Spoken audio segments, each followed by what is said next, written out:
ladies and gentlemen, boys and girls, children of all ages, I'm Crude, and this is Crudely Written Rants. And I just want to tell you something about the new DooM. I love the new DooM. It feels like I'm playing the old DooM in the modern era. But not everyone feels like this. Now, before I continue, I know that some people are going to say this is just some fanboy rage, or I don't know what I'm talking about. I've played DooM, I've played DooM 2, I've played DooM 3, I've played DooM 64, I played Final DooM and Brutal DooM, and a whole bunch of mods. Some of them were kind of traumatizing, especially the pornographic one.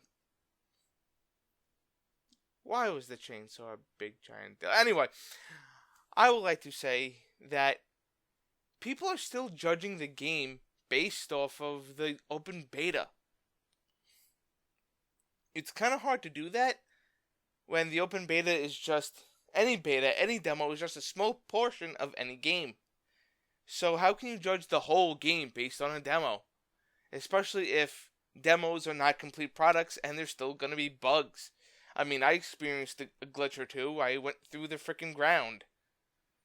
So, what a lot of people were complaining about was that there is no weapon pickups in the beta, and there's no weapon pickups in multiplayer. That's bullshit, because even in the beta, even though there were weapon loadouts, you can still find guns that you can play with. I found one. I think it was kind of like a sniper rifle. I forgot what it was called. I found the perfect spot, and I just kept on picking people left and right off. So yes, there are weapon pickups, even though there are loadouts. Secondly, not all game types are the same. Hell, you can even make your own game types in the snap map if you're not satisfied with any of the ones that come with it. You can edit game logic, and you can go set defaults, and you can mix and match the defaults with your own game logic. So I don't really know what people complain about with the multiplayer. The multiplayer is expansive, and it's not just, multiplayer maps. You can make deathmatch maps, you can make team deathmatch maps, you can also make single-player campaign maps. One single-player campaign map I was playing with my friend Joe. It was all freaking fun. Yeah, there was a glitch in there that the guy didn't program something right, but we'd let him know that there was a problem. And that's something else that I think should be there too. But I'll get to that when it's appropriate. So I don't really know what they're complaining about. There's literally hundreds upon hundreds of near limitless options for multiplayer. Secondly, going to the single player campaign. I forgot who, I don't really particularly care.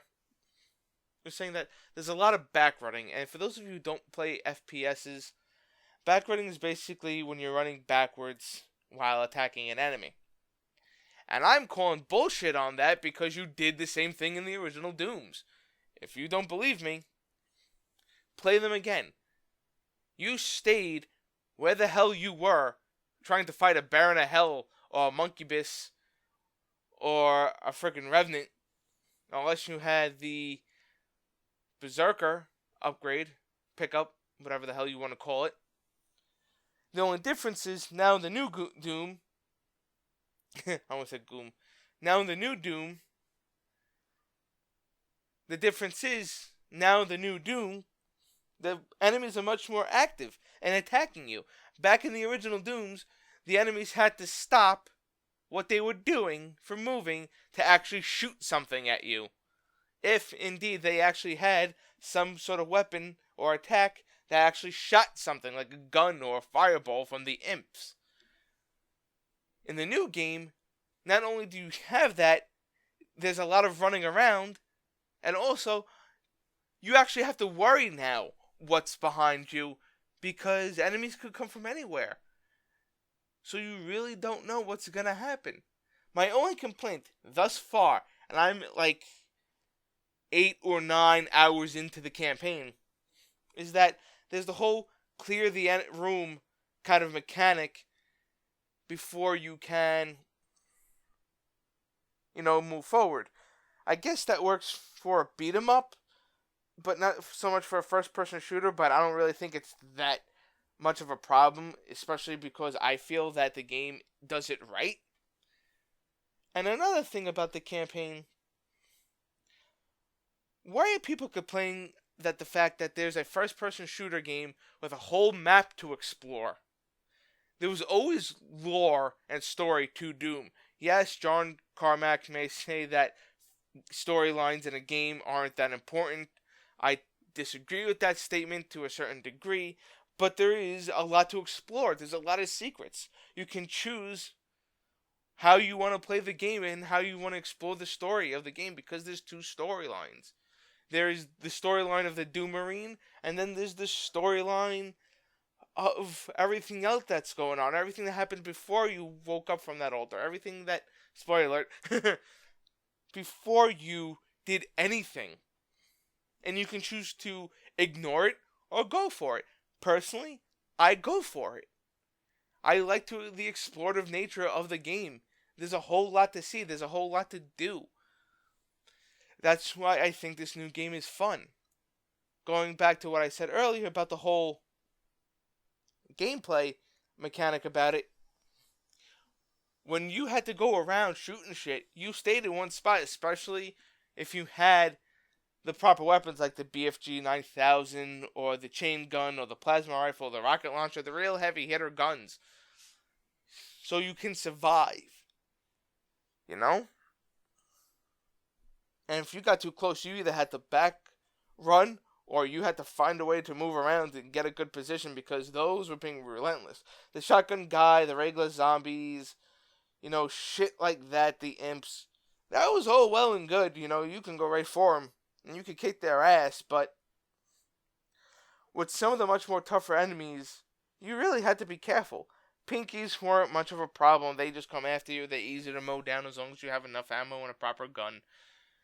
Because they didn't really throw anything at you. They just were pure melee. But that's it.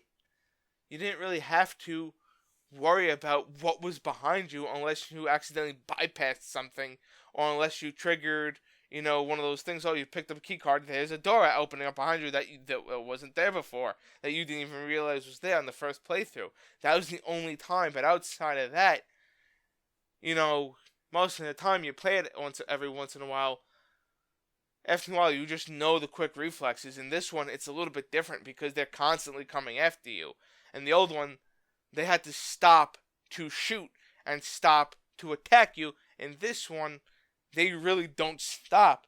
The imps don't stop to, position themselves. They just go right and position themselves and start attacking you.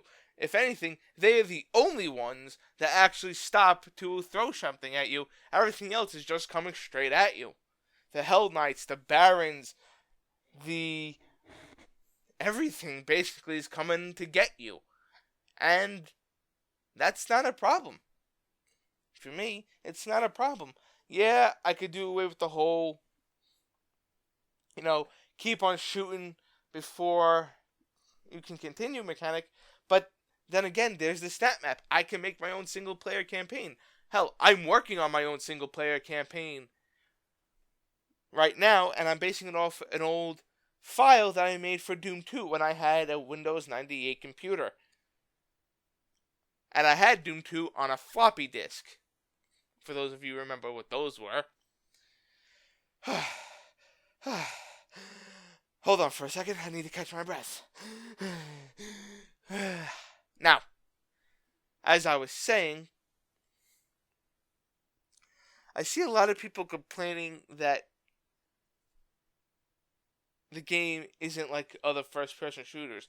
And these are mostly from younger kids who've never really experienced the other Dooms, or just playing the first Doom for the first time.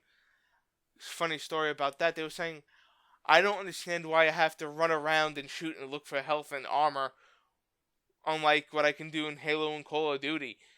I can just rest up and get, my health back and let my armor recharge. Because Doom didn't function like that. Doom, in the originals, you had to look for those health pickups. You had to look for those armor and everything, because those are your survival. And this one, yeah, you have other means to survive and get those things, but you still have to do certain things. The chainsaw now acts as a power up. just mow something down and you get your ammo drops. But you can't use it all the time like in the old games, especially in Doom 2 and Doom 3 and Doom 1, basically any other Doom. You almost had it indefinitely. But unlike the other ones, there's a trade-off. In the old ones, you could use it indefinitely, but it took, hits, but it did extra damage. This one, it kills everything in one hit, provided you have enough gasoline to fuel it. The bigger the enemy, the more gas it takes to kill the damn thing in one, swipe of the chainsaw. Oh my god. This is gonna be a long one, folks. There's something else. Oh yeah, funny story before I close out. Dude, couldn't have been any more than 13, 14 years old. Pre-ordered Doom. Now, I play it on the Xbox One. Pre-ordered Doom on the digital download because, according to him, and I quote, I don't want to give anyone's gamer tag away. I don't want to cause any trouble. Because you never know what people these days that, and I quote, the old Doom isn't as cool as a lot of the people made it out to be. I don't see the big deal about this game. Now, he said something else, but I'll get to that. The thing is with the original Dooms is that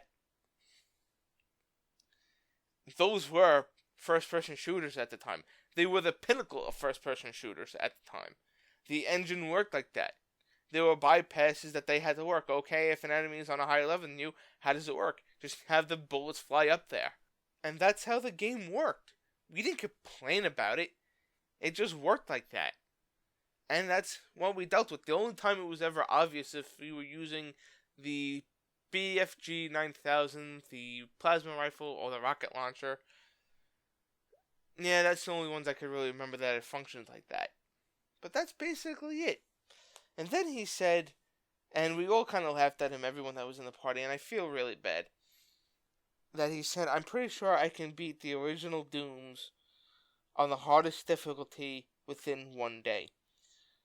And a majority of us in the game at the time just thought it was funny for him to say that, because if you've played the original Doom, you know it is hard to 100% to begin with, even on the easiest difficulty. Maybe it's easier once you play it a couple of times, but after a while you know what you're doing. But on the hardest difficulty, even if you were the most experienced player, you're still guaranteed to die at least 4 or 5 times every episode. I was never able to beat the original Doom by myself on the hardest difficulty by myself. It's hard. The game is hard, and that's what makes it good in this new game, even on the easiest difficulty, because I was going through, okay, I'm going to change the game up every once in a while, just switch difficulties. And it's fun. And you really see the difference of what is and what is not hard. Because even on the easiest difficulty, it's still hard. It still has a challenge. So that's basically all I wanted to get off my chest. I'm tired of people, judging the game still on the open beta. And that's basically it. That's all I had to say. Ladies and gentlemen, boys and girls, children of all ages, I'm Crude. I'm your host. Enjoy the rest of your day, and be well. By the way, does anyone know how to record gameplay off an Xbox One? I know there's a way to do it, I'm just too lazy to look it up myself.